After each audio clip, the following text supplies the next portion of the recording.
마태복음서 5장 3절 영이 가난한 자들은 복이 있나니 하늘의 왕국이 그들의 것이기 때문이요. 아멘. 지난 시간에 산상보훈에 대해서 전반적인 간단한 서론을 말씀을 드렸는데 조금만 더 말씀을 드리도록 하겠습니다. 예수님께서 산상보훈을 말씀하시기에 앞서서 세례 요한과 예수님이 회개하라, 하늘 왕국이 가까이 왔느니라 선포를 했습니다. 그러니까 하늘 왕국을 세우기에 앞서서 회개를 선포하셨고 예수님은 병자들, 약한 자들을 고쳐주셨습니다. 자, 예수님이 이런 능력을 나타내신 이유는 단지 신기한 일을 하고 기적을 베풀어서 사람들의 관심을 끌어모으기 위한 것이 아니라 마귀에 의해서 고통당하던 사람들에게 마귀를 쫓아내면서 오래전부터 구약시대에 예언했던 주의 은혜의 때가 지금 예수님을 통해서 이루어지고 있다는 것을 사람들이 알기를 원한 것입니다. 그렇게 하면서 하늘의 왕국이 이 땅에 세워지는 거죠. 자, 그 말씀이 이사야서 61장 1절 2절에 있습니다. 주 하나님의 영이 내게 임하셨으니 이는 주께서 내게 기름을 부으사 온유한 자들에게 좋은 소식을 선포하게 하셨기 때문이라. 그분이 나를 보내신 것은 마음이 상한 자들을 싸매고 포로된 자에게, 이 포로된 자는 고통당하고 마귀에게 포로된 자들에게 자유를, 또 마귀에게 결박된 자들에게 감옥에서 노임을 선포하게 하려 하며, 2절에 또 주의 받아주시는 해, 이 해는 year, 그러니까 때라는 뜻입니다. 받아주시는 때. 우리 주님이 어떤 면에서 거저 받아주시는 때죠. 그게 뭡니까? 예수 그리스도 십자가의 구속을 믿는 사람들을 구원시켜주는, 받아주시는 때를 선포하셨다. 근데 그게 지금 예수님이 오셔서 성취하고 계시다라고 하는 것을 말씀을 하는 거죠. 자, 이 예언의 말씀이 바로 예수님에 의해서 성취가 되는데 그게 산상보훈 바로 앞에 있는 그 말씀하고 연결이 돼요. 두 구절을 비교를 해보면 이렇게 예언이 되어 있고 이렇게 성취가 되었구나 하는 걸 알 수가 있는데 그게 마태복음 4장 23절입니다. 예수님께서 온 갈릴리에 두루 다니사 그들의 회당에서 가르치시고 왕국 복음을 선포하시며 백성 가운데서 온갖 종류의 질환과 온갖 종류의 질병을 고치시니 그분의 명성이 온 시리아에 두루 퍼지니라. 그들이 모든 병든 사람 곧 갖가지 질병과 고통에 사로잡혀 앓는 자들, 또 마귀 들린 자, 미친 증세가 있는 자, 마비병 환자들을 그분께 데려오니 그분께서 그를 고치시매. 그 일이 일어난다는 것을 예언을 했는데 지금 여기서 성취가 되지 않았습니까? 자, 이렇게 해서 예수님께서 자신이 구약에서 예언된 메시아라는 것을 분명하게 나타내셨고요. 자기가 구약의 메시아의 예언을 다 성취한다라고 하는 것을 지금 시동을 걸은 것입니다. 그리고 나서 산상보훈을 말씀을 하셨습니다. 그러니까 산상보훈은 메시아 왕국, 즉 하늘의 왕국의 통치 규범이고 헌장을 선포한 겁니다. 지난주에 말씀을 드린 대로 메시아 왕국의 헌장을 산 위에서 말씀하신 것은 하나님께서 이스라엘의 헌장인 십계명을 시내산 위에서 주셨기 때문에 여기서도 이 헌장을 주실 때 산 위에 올라가서 주신다라고 하는 것을 우리가 볼 수 있죠. 구약의 율법을 완전히 이루고 성취한 사람은 이 세상에 오직 한 사람밖에 없습니다. 오직 예수님뿐입니다. 아무도 율법을 완전히 지킨 사람이 없습니다. 율법을 주신 하나님께서 이제는 사람으로 오셔서 율법을 완성하시고 새 계명, 새 율법을 주셨는데 그게 산상보훈입니다. 그래서 산상보훈의 내용을 종합 요약하면 두 가지입니다. 하나님 사랑과 이웃 사랑.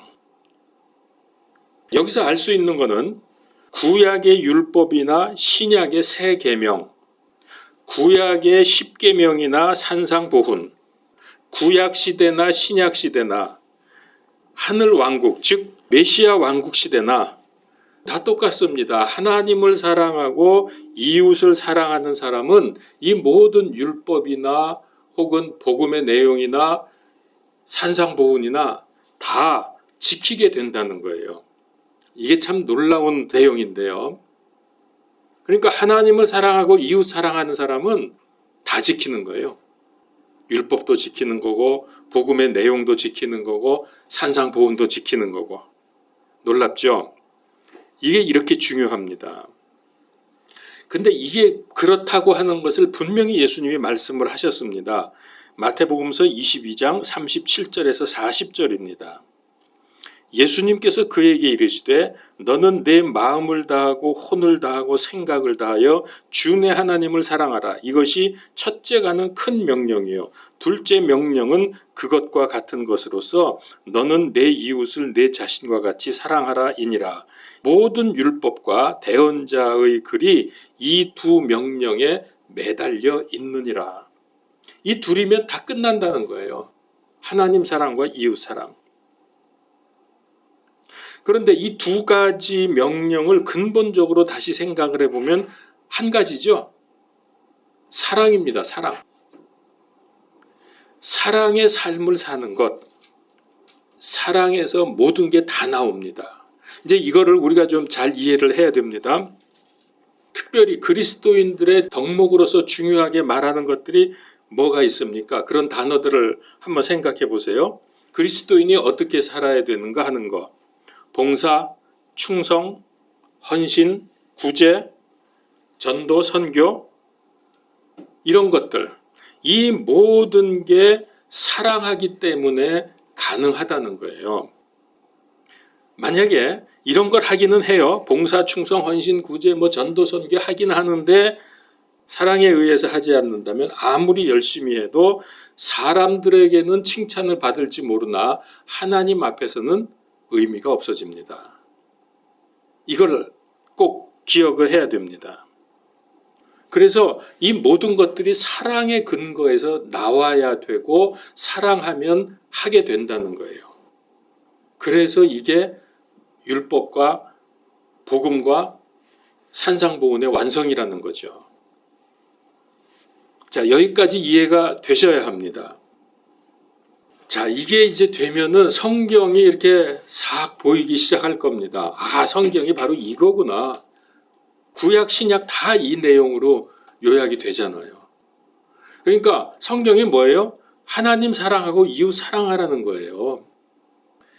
그래서 구약의 율법, 신약의 예수 그리스도 십자가의 믿음, 또 메시아 왕국의 산상보훈 이 세 가지의 기조는 다르지 않다. 같다. 하나님 사랑하고 이웃을 사랑하라. 이 대전제를 시대마다 다른 형태로 우리에게 알려주신 겁니다. 그러니까 산상보훈도 우리는 지킬 수 없다. 이거는 내용은 좋은데 불가능하다고 제껴놓을 게 아니라 아하, 하나님 사랑하고 이웃 사랑하면서 완성이 되는구나 라고 하는 것을 꼭 기억을 하시면 좋습니다. 자, 우리가 이제 산상보훈에 대한 이런 그 서론적인 전제를 두고 이제 본격적으로 산상보훈이 팔복으로 시작이 되니까 그걸 좀 들여다보겠습니다. 복은 누구나 다 좋아하죠? 복 싫어하는 사람은 없습니다. 제가 중국에 갔더니 그 복자를 써가지고 붙여놓은 데가 참 많아요. 집이든 길거리 상가든 어디를 가도 건물에도 복자 붙여놔요. 근데 좀 이상한 게 거꾸로 글자를 붙여놔요. 중국 사람들이. 그렇게 거꾸로 붙여놓은 데가 꽤 많습니다. 그래서 지나가다가 그게 계속 보이니까 난 처음에 실수한 건가? 저런 거 실수할 리가 없는데 그랬는데 거꾸로 붙여놓은 게 꽤 있어요. 그래서 제가 물어봤어요. 저거 왜 저러냐고. 그랬더니 아주 답변이 그럴듯합니다. 복은 하늘에서 떨어지기 때문에 이게 떨어진다 해서 거꾸로 이렇게 붙여놨다는 거예요. 그 사람들 생각에.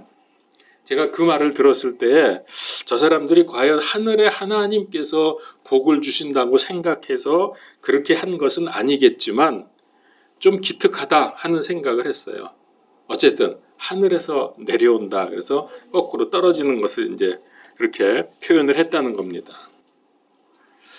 성경에도 복에 대한 말씀이 많습니다. 우리가 잘 아는 거 몇 가지만 말씀을 드려보죠. 신명기 28장에 순종의 복에 대해서 길게 신명기 28장이 굉장히 길잖아요. 그게 전부 순종의 복에 대해서 말씀을 합니다. 또 시편 1편에는 복 있는 사람에 대해서 말씀하고 있죠. 오늘 여기 예수님께서도 팔복을 말씀하고 있습니다. 자, 성경도 그렇고 세상의 모든 종교나 사람들도 하나님을 안 믿고 종교가 없다고 하는 사람도 복을 다 좋아해요. 복 받기를 원합니다. 그런데 중요한 거는 하나님으로부터 온 복이어야 한다. 하나님으로부터 온 복이어야 그게 진짜 복이다라는 거예요. 마귀는 가짜 복을 주는데 처음에는 좋을지 모르나 결국 망하게 합니다. 그리고 구약과 신약의 복은 다르다는 것을 알아야 합니다. 구약의 복은 주로 어떤 복입니까? 물질적이고 세상적인 복입니다. 자식을 많이 낳고 재물이 많고 또 우물도 물이 잘 나오고 이게 농사 짓고 가축 키우려면 물이 필요하잖아요. 또 건강하고 풍년 들고 전쟁에서 승리하고 이런 게 복입니다. 세상적인 복. 근데 왜 유대인들에게 이런 세상의 복을 주셨는가? 그 이유는 유대인들은 땅의 백성이기 때문입니다. 땅의 백성이라는 게 무슨 말인지 이해가 되십니까? 유대인들이 땅의 백성이다. 그 무슨 말이냐면 좀 제가 정확히 설명을 드릴 테니까 잘 들어두십시오. 유대인들은 메시아 왕국이 세워지는 것이 그들의 소망이고요. 또 하나님께서 그렇게 약속을 하셨습니다. 그런데 그 메시아 왕국은 어디에 세워지죠? 이 땅에 세워지는 거예요. 이 세상, 지금 현재 이 땅에. 그 위치가 지금의 예루살렘을 중심으로 해서 중근동 지역이 거기가 이제 메시아 왕국이 세워질 곳입니다. 유대인들은 그 왕국에서 지도자 역할을 하게 됩니다. 제사장으로서. 제사장은 단순히 제사만 드리는 게 아니라 사람들을 이끌어가고 또 가르치고 이런 지도자 역할을 하는 사람들이거든요. 그래서 유대인들을 땅의 백성이라고 하는 거예요. 그래서 그들에게 땅의 축복을 하나님이 주십니다. 반면에 우리 신약 성도들은 하늘의 백성이기 때문에 이 땅에서는 대체로 받을 분깃이 적습니다. 그래서 우리가 받는 복은 유대인과 달리 영적인 복입니다. 그래서 신약 성도들은 어떤 복을 받습니까? 이 세상에서 핍박받고 고난받아도 복이라 그러고 자기를 부인하고 날마다 죽는 것이 복이라 그러고 병들고 사고가 나도 이게 하나님의 계획을 이루는 거다. 그럼 그걸 복이라고 그래요. 자, 그래서 이런 복을 받으면 하늘의 상급이 크다는 거예요. 영적인 복이 우리에게 예비가 되는 거죠. 이렇게 다릅니다. 물론 세상의 복은 우리에게는 없고 세상의 복은 진정한 복이 아니다라는 뜻이 아닙니다. 대체로 그렇다는 거예요. 세상의 복을 주셔서 그것으로 하나님의 뜻이 이루어지는 경우도 적지 않습니다. 그러면 그것도 복이 되죠. 이제 문제는 신약 성도이면서 구약의 복을 추구하는 경우들, 그러니까 세상적이고 육신적으로 잘 되는 거를 자꾸 추구한단 말이에요. 신약 성도가. 그거는 하나님이 계획에 따라서 하나님의 뜻에 따라서 주시는 거지 그거 달라고 막 그러고 받아내는 복이 아니거든요. 근본적으로 신약의 복이 아니기 때문입니다. 근데도 이거를 모르고 이걸 구분하지 못하고 나누지 못해서 그렇게 해서 돈 많이 벌고 사업 잘 되면은 이건 내가 믿음 생활을 잘해서 라고 생각하는 거예요. 그리고 그것을 하나의 그 목표로 삼는 거예요. 성경 구절을 이상하게 인용을 해가지고 그걸 가리켜서 번영신학이라고 하는데 그거 틀린 겁니다. 성경을 잘 보십시오. 구약에서는 물질적이고 세상적인 복을 말씀하셨습니다. 아까 제가 예를 들었죠. 신약에서는 영적인 복을 말씀하셨습니다. 신약 어디에도 세상 복을 말씀하시지 않았습니다. 여러분 신약 성경 읽으면서 뭐 땅에서 잘 되고 부자 되고 자식 많아지고 사업 잘 되고 이게 복이다 말씀하신 구절 본 적 있어요? 신약에서? 근데 예수님의 팔복도 그래요. 부자 되고 건강하고 지식 많아지고 전쟁에서 이기고 이런 복이 아닙니다. 팔복을 보면 영이 가난하고 애통하고 온유하고 의를 위해서 핍박을 받는 게 복이라고 말씀하세요. 성경에서 말씀하시는 복을 잘 표현하고 있는 데가 에베소서 1장 3절입니다. 하나님 곧 우리 주 예수 그리스도의 아버지를 찬송하리로다. 그분께서 그리스도 안에서 하늘에 처소 들어있는 모든 영적인 복으로 우리에게 복을 주셨으니 세상의 복이 아니라 영적인 복을 주셨다 그랬어요. 그러니까 여러분 뭐 부자 되고 세상에서 잘 되고 글렀어요. 안 되는 건 아닌데 그게 하나님의 뜻에 따라서 내가 그렇게 쓰임받지 않는 한 그거 아무리 구해도 안 되는 겁니다. 만약에 그렇게 됐다 그러면 그거는 하나님으로부터 온 게 아니에요. 이거 조심해야 되는 거예요. 요즘에 힘들다 잘 안 된다 그래서 하나님께 매달릴 수밖에 없다 이런 상황이 되면 감사하세요. 제가 등산할 때 바위 타다가 굉장히 높고 가파른데 기어 올라가다가 이거 제가 발에 그 통풍이 좀 있거든요. 요즘에 이제 괜찮아져요. 기도를 하도 세게 했더니 하나님이 많이 좋아지게 했어요. 이제 안 아파요. 근데 그때 이제 올라가다가 갑자기 엄지발가락이 아파가지고 올라가지도 못하고 내려가지도 못하고 거기서 조금만 몸 잘못 움직이면 떨어져 죽는 거예요. 이건 뭐, 얼마나 떨리는지 속으로. 자동으로 기도가 나와요. 자동으로. 하나님 살려달라고. 바람은 막 쌩쌩 불지. 정말 밑에 내려다보지도 못해요. 까마득한데 겁이 나서 떨어져요. 잘못하면. 자동으로 기도가 나오더라고.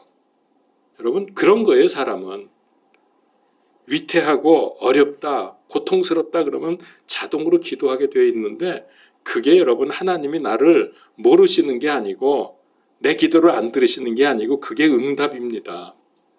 감사하세요. 어려운 일 생기면. 그래서 이제 보세요.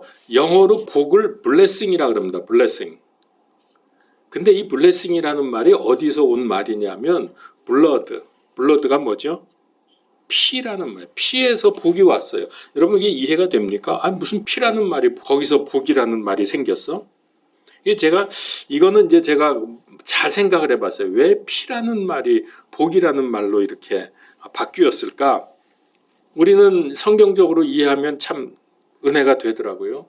예수님의 십자가의 피로 죄 사함 받고 거듭난 사람은 복받은 사람이다. 피 때문에 예수님의 피 때문에 우리가 복받고 구원받고 복받은 사람들 아닙니까? 이렇게 하니까 연결이 잘 되더라고요. 그래서 에베소서 1장 7절에 그 사랑하시는 자 안에서 우리가 그분의 풍성한 은혜에 따라 그분의 피를 통해 구속 곧 죄들의 용서를 받았도다.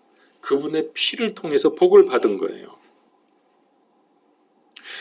예수 그리스도 안에서 받은 복이 즉 예수님을 찾고 부르짖고 붙잡고 누리는 사람이 아니면 참복을 누리는 것이 아닙니다. 그러니까 이 외에 어떤 복도 진정한 복이 아니고 내가 복이라고 생각하는 것 때문에 주님으로부터 온 것, 하나님으로부터 온 복이 아니면 드디어 망하는 결과를 가져옵니다. 만일 예수님 모르고 믿지 않는 사람이 나는 너무 행복해, 부족함이 없어 라고 한다면 그 사람은 마귀에게 속고 있는 중입니다. 인정하십니까? 이게 인정이 돼야 믿음이 있는 거예요. 자, 오늘 마태복음서 5장 3절에 보니까 영이 가난한 자들은 복이 있다 그랬습니다. 여러분 가난 자체는 복이 아닙니다. 뭐 가난이 복이라고 할 수는 없죠. 물론 뭐 불교는 청빈이나 무소유를 추구한다고 그러나요? 그렇기 때문에 뭐 이걸 복으로, 가난을 복이라고 할지는 모르겠지만은 성경은 물질적인 가난이 아니라 영적으로 가난한 자가 복이 있다고 말씀하시는 거예요. 그러니까 가난이 복이냐 저주냐 우리가 말할 수 없는 거예요. 그건 복일 수도 있고 저주일 수도 있는 거예요. 왜 그러냐면은 가난하기 때문에 죄를 지을 수도 있고 하나님께 영광 돌릴 수도 있어요. 부자이기 때문에 죄를 지을 수도 있고 하나님께 영광 돌릴 수도 있어요. 그러니까 이걸 가지고 가난한 게 복이야 아니야. 그건 말할 수 없다는 거죠. 그러나 내가 어떤 처지에 있든지 지금 임마누엘의 축복을 누리고 있는가 아닌가에 따라서 지금 이게 복이냐 아니냐가 결정이 되는 거죠. 만약에 그렇다고 하면 내가 지금 뭐 힘들고 어렵다 아니면 되게 세상에서 잘 되고 있다. 어떤 상황에서든지 내가 임마누엘의 복을 누리고 있다면은 외적인 상태가 어떠냐에 관계없이 그 사람은 복 있는 사람입니다. 히브리서 13장 5절에 너희의 행실을 탐욕이 없게 하고 너희가 가진 것으로 만족하라. 너희가 가진 것으로 만족하라. 그분께서 이르시되 내가 결코 너를 떠나지 아니하고 버리지 아니하리라 하셨느니라. 자, 가진 것, 지금 현재 가지고 있는 것으로 만족하라는 거예요. 욕심 부리지 말라는 겁니다. 왜냐하면 그분께서 너를 결코 떠나거나 버리지 않겠다고 하셨기 때문에. 그게 뭐죠? 하나님이 나를 떠나지 않고 버리지 않겠다는 게 임마누엘이에요. 그러니까 어떤 상황이도 상관없어. 현재 내 있는 것으로 만족하면서 임마누엘의 축복을 누리고 있으면 그거 복 있는 사람이거든. 사실 어제 제가 우리 동기 집안의 그 아들 결혼식이 있어서 결혼식장에 갔었는데 되게 덥더라고요. 세상에 더워. 종각에서 내려가지고 세문안교회로 걸어갔는데 그래도 거리가 좀 되잖아요. 거기가. 얼마나 더운지 불속을 걸어가는 것 같아. 야, 이럴 땐 차라도 좀 있으면 좋겠다 생각했는데 뭐 조금 이따 제가 생각을 바꿨죠. 육신적으로 편안하고 좋은 거는 좋은데 하나님이 필요하면 주실 거고 아니면 안 주시는데 뭐 내가 그거 어떻게든지 뭐 돈을 모아서 살까 말까 뭐 그런 생각을 할 필요가 없다는 거예요. 차 없으면 편한 거 많아요. 운전 안 해서 편하죠. 전철에 앉아서 책도 볼 수 있지, 묵상도 할 수 있지. 뭐 운전하다가 사고 날 이 위험도 없지. 얼마나 좋은지 몰라. 자, 그래서 우리는 세상에 연연하지 말고 신약적인 복을 늘 감사하는 삶을 살자. 빌립보서 4장 11절에 바울이 여기에 적절한 고백을 했어요. 내가 궁핍함으로 말하지 아니하노라. 내가 어떤 처지에 있든지 거기에 만족하는 것을 내가 배웠노라. 아, 이건 멋있는 고백 아닙니까? 또 디모데전서 6장 6절에서 8절에도 그러나 만족하면서 하나님을 따르는 것은 큰 이득이 되느니라. 만족하면서 따르는 거예요. 우리가 이 세상에 아무것도 가지고 오지 못하였은즉 아무것도 가지고 가지 못할 것이 확실하니 먹을 것과 입을 것이 있은즉 우리가 그것으로 만족할 것이니라. 배는 고픈데 먹을 게 없어서 굶으면은 문제가 되겠지만 먹을 것과 입을 것이 있으면 그걸로 만족하라 그랬어요. 다 하나님이 함께 계시니까. 저는 이 구절을 보면서 고등학교 때인가 그 배웠던 시가 생각이 나요. 나물 먹고 물 마시고 팔 베고 누웠으니 대장부 살림살이 이만하면 조카도다. 그게 무슨 대장부 살림살인지 뭔지는 모르겠지만은 그런 거 뭐 이렇게 세상을 초연한 삶에 대해서 배운 기억이 났어요. 근데 여러분 보세요. 얼핏 보면 성경이 말씀하고 좀 비슷한 것 같습니까? 좀 먹을 거 입을 거 있으면 만족하라 그랬대요, 성경에.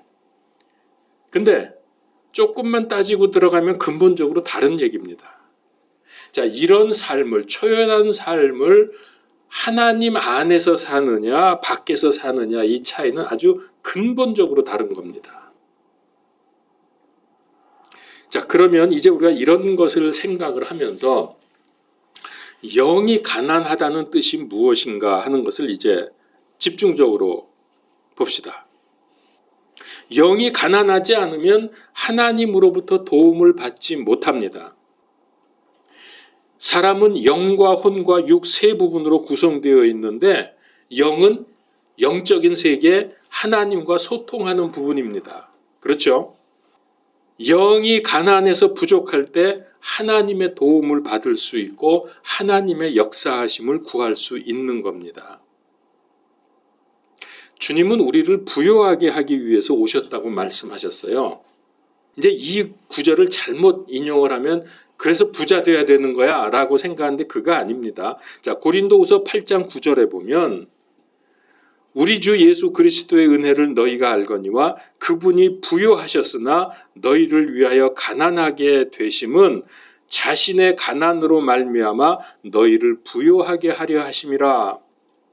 자, 여기서 이 부요는 여러분 절대로 육신적인 부요를 말씀하신 게 아닙니다. 우리 주님께서 오셨는데 우리를 부요하게 하기 위해서 오셨다는 것은 이거는 영적인 부요를 말씀하시는 거죠. 그래서 하나님께서는 영이 가난한 자의 영을 성령님으로 채워주십니다. 이 부요함입니다. 이해가 되시죠?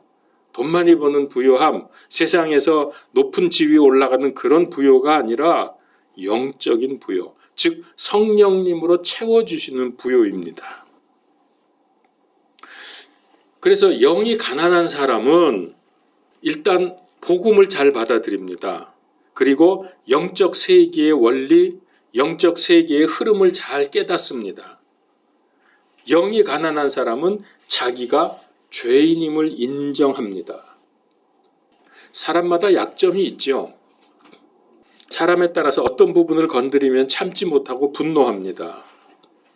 아마 많은 사람들이 가장 참기 힘든 부분이 자존심을 건드렸을 때인 것 같습니다. 그래서 자기를 낮추고 자기의 잘못을 인정하는 게 참 힘듭니다. 그런 경우에 대개 남 탓하고 세상 탓을 합니다. 자, 그런데 영이 가난했던 다윗의 고백을 들어봅시다. 다윗은 시편 22편 6절에서 뭐라 그랬냐면 나는 벌레요 사람이 아니오니 사람들의 비방거리요 백성의 멸시거리니이다. 오늘 여러분 우리 시편 교독할 때 22편 읽은 구절입니다. 다윗이 자기를 가리켜서 나는 사람이 아니고 벌레라 그랬어요. 영이 가난한 상태에서 자신을 돌아보니까 나는 사람이 아니구나. 난 인간 취급도 받을 수 없구나. 나는 벌레로구나 하는 것을 고백하는 거예요. 그래서 영이 가난하게 되면 하나님 앞에 설 수 있는 거예요. 그리고 자기를 바로 볼 수 있게 됩니다. 그러면 누구를 막론하고 자기 죄 때문에 가슴을 치게 됩니다. 그리고 회개하게 됩니다. 이게 영이 가난한 사람의 모습입니다. 근데 이 다윗과 같이 솔로몬은 지혜자의 대표 아닙니까? 전도서 3장 18절에서 내가 내 마음속으로 사람들의 아들들의 상태에 대하여 이르기를 하나님께서 그들을 드러내시리니. 자, 여기 보세요. 이것은 자기들이 짐승임을 그들이 보게 하려 하심이라. 이 영적으로 보면 사람들은 짐승이에요. 왜? 아주 죄 덩어리거든. 솔로몬도 그렇게 고백을 했어요. 짐승이라고. 다윗은 벌레라 그랬고. 그래서 여러분 고난이 오고 역경이 올 때 감사하는 것은 그것 때문에 우리의 영이 가난해져서 하나님을 의지하고 간구하게 됩니다. 그러면 영적으로 회복되고 하나님의 복을 누리게 되기 때문에 감사해야 된다. 그냥 감사하라 그러니까 아이 감사하라는데 감사도 안 되는데 그냥 막 감사합니다 감사합니다 입으로만 떠들지 말고 왜 감사해야 되는가를 정확히 영적으로 알아야 된다는 거예요. 자기는 아무리 난 믿음 생활 이만하면 얼마나 잘하는데 나는 깨끗해 죄진 거 없어 라고 해도 정말로 내가 영이 가난해져서 하나님 앞에 서게 되면 자기가 얼마나 더럽고 악하고 게으르고 욕심쟁이고 교만하고 용서할 줄 모르는 죄덩어리인지 다 드러나요. 그걸 봐야 돼요. 그래서 영이 가난하다는 거는 영적으로 부족한 상태, 영적으로 비어있는 상태입니다. 본래 사람의 영은 하나님이 계시는 자리입니다. 그래서 하나님 앞에 나오면 하나님의 영인 성령님께서 우리 안에 들어와서 좌정하시죠. 이게 복이거든요. 그렇게 되면 성령님의 열매를 맺는 인생이 됩니다. 비어있는 상태에서 하나님 앞에 나오게 되면 성령님으로 채워주시게 되는데, 근데 내가 비어있고 내가 영적으로 부족하고 이런 것을 모르고 영적으로 죽어 있는 거 모르고 그렇게 되면 어떻게 됩니까? 우리의 영이 마귀에게 장하게 돼요. 그럼 아주 비참한 인생이 됩니다. 가난한 영은 우리의 지식과 노력으로 채울 수 있습니까? 못 채웁니다. 오직 하나님의 성령님으로만 채울 수 있습니다. 그래서 영이 가난하다는 것을 달리 표현을 하면 나를 내려놓고 나를 비우고 하나님의 영으로 채우기를 원하는 사람, 이 사람이 영이 가난한 사람입니다. 그리고 영적 생활에 성공해서 하나님과 잘 소통이 되는 사람, 영이 가난한 사람이에요. 팔복 중에 이 첫 번째 나오는 얘기인데, 영이 가난한 자가 복이 있다라고 하는 이 말씀이요, 팔복의 처음이고 산상보훈에 처음 나오지 않습니까? 이게 최고로 중요한 지금 내용입니다. 여기서 걸리면 안 돼요. 여기를 통과해야 그 다음 게 쉽게 되어집니다. 지금 제일 중요한 내용을 말씀드리고 있는 중입니다. 영적으로 이렇게 가난한 사람은 하늘 왕국을 소유할 수 있다고 하셨습니다. 그 복이 얼마나 놀랍습니까? 근데 이 말씀을 신약 성도들인 우리에게 적용을 하면 이 세상에서 하나님의 계획 속에 들어가서 하나님의 뜻을 이루는 삶을 살고, 그러다가 저 세상에 가면 거기서 하나님의 상급을 누리고 하나님께 영광 돌리는 복을 누리게 된다.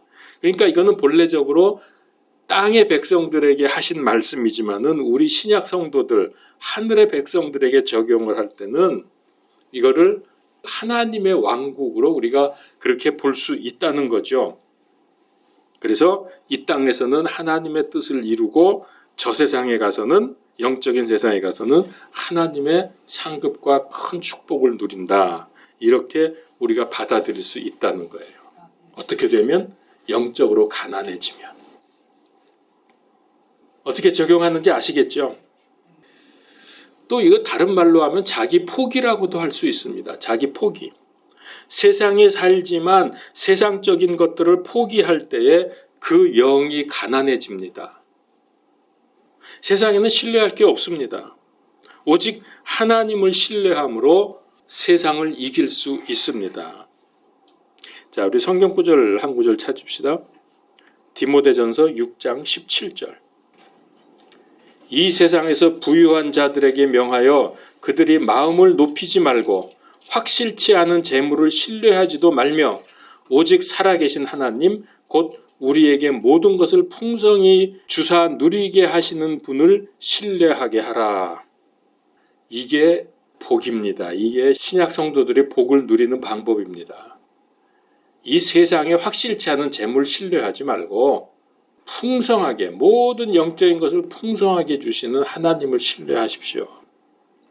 그래서 영이 가난하면 자기를 포기하고 모든 것을 주님께 맡길 수 있게 됩니다. 지금 제가 영이 가난하다는 게 무슨 뜻인지를 계속 설명을 하고 있는 중입니다. 자, 우리가 다 맡겨야 되는데 성경에서 이런 구절을 몇 구절을 찾아보겠습니다. 첫 번째는 하나님께 일을 맡깁시다. 특별한 일뿐만 아니라 일상의 모든 일을 다 하나님께 맡겨야 돼요. 잠언서 16장 3절. 내 일들을 주께 맡기라. 그리하면 내가 생각하는 것들이 굳게 세워지리라. 두 번째, 인생의 짐을 맡깁시다. 힘든 짐 맡겨버리면 어떻게 됩니까? 얼마나 가볍고 편합니까? 다 맡기세요. 마태복음서 11장 28절.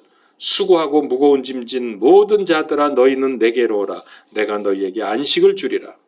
또 시편 37편 5절 내 길을 주께 맡기고 또 그분을 신뢰하라. 그분이 그것을 이루시고 시편 55편 22절 내 짐을 주께 맡기라. 다 짐을 주께 맡기라 그랬어요. 그런데도 안 맡기면 나만 힘든 거지. 자, 세 번째, 걱정과 염려를 다 맡깁시다. 그러면 어떻게 될까요? 걱정, 염려가 다 맡겨버렸으니까 스트레스에서 해방되고 기쁘게 살 수가 있죠. 베드로전서 5장 7절 너희 모든 염려를 그분께 맡기라. 그분께서 너희를 돌보시느니라. 아멘. 네 번째, 원수 갚는 것도 맡깁시다. 로마서 12장 19절 극진히 사랑하는 자들아 너희가 스스로 원수 갚지 말고 도리어 진노하심에 맡기라. 기록된 바 원수 갚는 일은 내 것이니 내가 갚으리라 주가 말하노라. 하나님께 맡겨야 될 건 네 가지를 말씀드렸는데 여러분 이거 하나로 압축하면 어떻게 되겠습니까? 그냥 다 맡겨버리는 거예요. 뭐든지. 내 인생을 통째로 맡겨버리라. 그러면 주님께서 싹 다 해결해 주신다. 그런 거죠. 그래서 기쁜 일, 슬픈 일, 좋은 일, 나쁜 일 뭐든지 다 맡기면 우리 마음에 자유와 기쁨과 평안과 안식이 옵니다. 이 자유, 기쁨, 평안, 안식 이걸 한 단어로 뭐라 그러죠? 이 한 단어로 하면 샬롬이 우리에게 찾아온다는 거 복입니다. 근데 반대로 회개하지 않고 이기적이고 교만한 사람들은 이런 복에서 제외됩니다. 누가복음서 7장 30절에 바리새인들과 율법사들은 그에게서 그는 세례 요한입니다. 그에게서 침례를 받지 아니하였으므로 자기들을 향한 하나님의 계획을 거절하더라. 영이 가난해지지 않아가지고. 반대로 영이 가난한 자들은 자기가 죄인인 것을 인정합니다. 여기서부터 복이 출발하는 거예요. 여기서부터. 죄인임을 알고 인정하는 거. 그래서 누가복음서 18장 13절 세리는 멀리 서서 눈을 감히 들어 하늘을 우러러 보지도 못하고 다만 가슴을 치며 이르되 하나님이여 죄인인 내게 긍휼을 베푸소서 하니라. 여러분 이런 사람이 긍휼을 받고 은혜 받고 복 받습니다. 죄인인 걸 인정해야 돼요.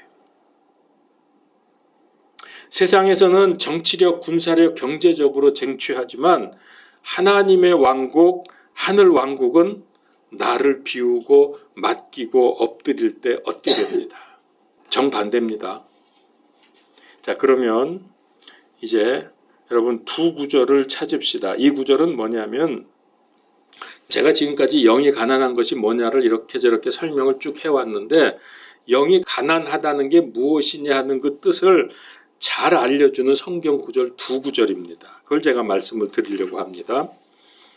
시편 51편 17절 어떤 게 가난한 영인지 보시라고요.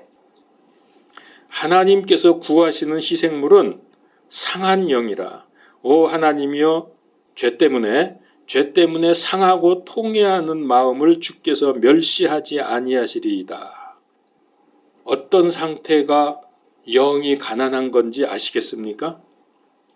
자기 죄 때문에 상하고 통회하는 마음을 가진 상태. 이게 영이 가난한 상태입니다.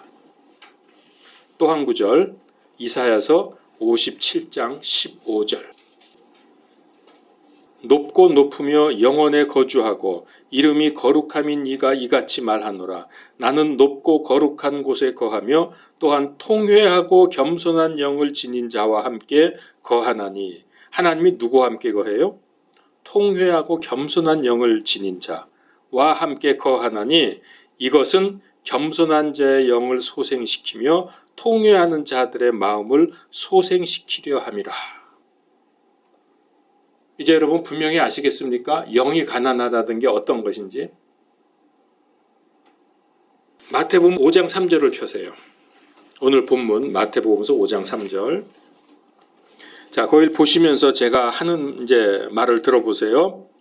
이 5장 3절을 이 말씀의 의미를 넣어서 제가 문장을 다시 만들었습니다. 한번 들어보세요. 그걸 보시면서 영이 가난해서 다 맡기고 하나님께 간절히 손을 벌리는 사람들은 복이 있나니 하늘의 왕국이 그들의 것이기 때문이요. 이렇게 제가 문장을 만들었습니다. 자, 우리 한번 따라합시다. 영이 가난해서 다 맡기고 하나님께 간절히 손을 벌리는 사람들은 복이 있나니 하늘 왕국이 그들의 것이기 때문이요. 기도하겠습니다. 하나님, 오늘 영이 가난한 것이 어떤 것인지 하나님의 말씀 속에서 찾아서 우리가 배웠습니다. 우리의 영이 가난해지기를 원합니다. 그래서 우리가 죄인인 것을 알고 인정하며 오직 하나님을 바라고 하나님을 향해서 우리의 빈 마음을 성령님으로 채울 수 있는 믿음을 갖게 하여 주옵소서. 세상 사람들은 자랑하고 교만하고 우리 믿는 사람들을 때때로 조롱하지만은 우리가 그런 것을 보지 말고 세상을 보지 말고 하나님의 나라, 하나님의 왕국을 바라보면서 영이 가난한 삶을 살게 하여 주시옵소서. 예수 그리스도 이름으로 기도하옵나이다. 아멘.